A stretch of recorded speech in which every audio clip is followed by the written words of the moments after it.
22 April এক শান্ত বিকেল। জম্মু কাশ্মীরের পহেলগাঁওয়ে ঘুরতে এসেছিল শত শত পর্যটক, কিন্তু সেই শান্ত বিকেল রূপ নেয় বিভীষিকায়। অজানা আত্মায়ের গুলিতে ঝরে পড়ে 26টি প্রাণ।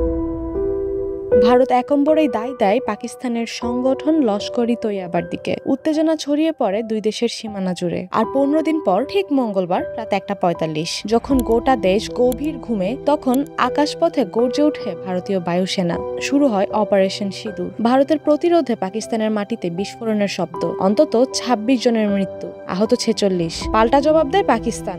ভারত হারায় 10 জন। দুই দেশের মিডিয়া, রাজনীতি, সেনা সব একসঙ্গে তপ্ত। যুদ্ধ যে শুধু সীমান্তেই হয় না তা বোঝা গেল সোশ্যাল মিডিয়ায়। পাকিস্তানের জনপ্রিয় অভিনেত্রী হানিয়া আমির যেন শব্দের বদলে কান্না দিয়ে লিখলেন, এক শিশুর মৃত্যু হয়েছে, পরিবার ভেঙে পড়েছে, সেটার নাম আপনি কৌশল দিচ্ছেন, এটা শক্তি নয়, নিষ্ঠুরতা। মাহিরা খান লিখলেন, সত্যি কাপুরুষোচিত, আল্লাহ আমাদের রক্ষা করুক। মাওরা হোসেন বলিউডেও কাজ করছেন, বললেন, এই হামলার তীব্র নিন্দা জানাই, আল্লাহ আমাদের দেশকে রক্ষা করুন।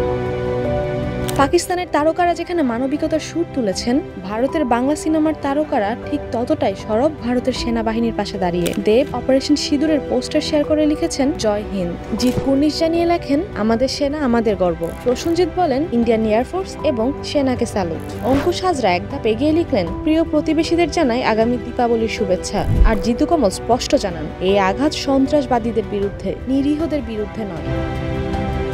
যুদ্ধ কেবল সীমান্তেই হয় না, যুদ্ধ হয় হৃদয়ে, মানসিকতায়। একদিকে শোক আর কান্না, অন্যদিকে গর্ব আর লড়াইয়ের আহ্বান। এই দুই মেরুর মাঝে পড়ে যাচ্ছে নিহত সেই সাধারণ মানুষেরা, যারা কখনোই যুদ্ধ চায়নি। এই রক্তক্ষয়ী অধ্যায়ের শেষ কোথায় তা সময়ই বলবে।